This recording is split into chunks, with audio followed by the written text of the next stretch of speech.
This channel does not promote any violent, harmful, or illegal activities. All content provided by this channel is meant for an educational purpose only. আমি সরাসরি কথা বলার চেষ্টা করব বিক্রেতাদের সঙ্গে যারা পরিষেবাটা ক্রেতাদেরকে দেবেন।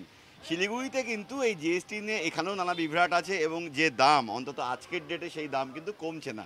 কেন বিক্রেতারা বলবেন সমস্যাটা কোথায় হচ্ছে? আজকে থেকে তো দাম কমার কথা।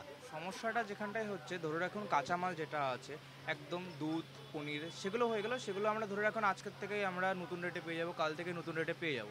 কিন্তু ধরে রাখুন যেগুলো আছে একটু তেল চাল আমাদের আগেরও কিছু সামান্য আছে স্টক, খুব একটা নেই, ধরে রাখুন অল্প যেটাই আছে সবার আলাদা আলাদা স্টক থাকে।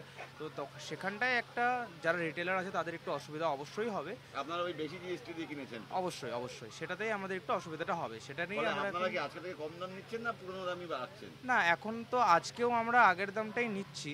যদি সরকারের সেরকম নির্দেশ আসে যে আমাদেরকে নতুন জিএসটি অনুসারে দামটা নির্ধারণ করতে হবে তাহলে অবশ্যই তাহলে আমাদের সেই রেটে বিভ্রান্তি একটা এখানেও থেকে গেছে। হ্যাঁ হ্যাঁ হ্যাঁ অবশ্যই অবশ্যই একদম তুমি শুনলে। আমি একবার ক্রেতাদের সঙ্গে কথা বলি, যারা আছেন তাদের সঙ্গে একবার কথা বলার চেষ্টা করি, তারা সুযোগটা পাচ্ছেন কিনা। দিদি একটু কথা বলি। দিদি, এই আজকে থেকে তো জিএসটি কমার কথা, মানে আম জনতার রাহতের কথা, কিন্তু বাস্তবে কি হলো পেলেন?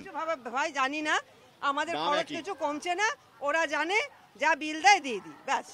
দাম কিছু কমলো না কিছু তো শুনুন, মাছের যে খরচ সেটা যদি 2 টাকা বাঁচে তো বুঝবো। আমরা তো অত বিজনেসের লোক নই, সাধারণ বাড়ির মহিলা, পরিষ্কার কথা। অনেকে বলছে এই স্টক গুলো শেষ হয়নি সেই কারণে আজকে থেকে দাম কমছে না। সে তো ব্যবসাদারদের একরকম প্রসেস থাকবে আর আমাদের নেতা নেত্রীদের আর একরকম প্রসেস থাকবে, মধ্যেখানে আমরা পিছতে থাকি।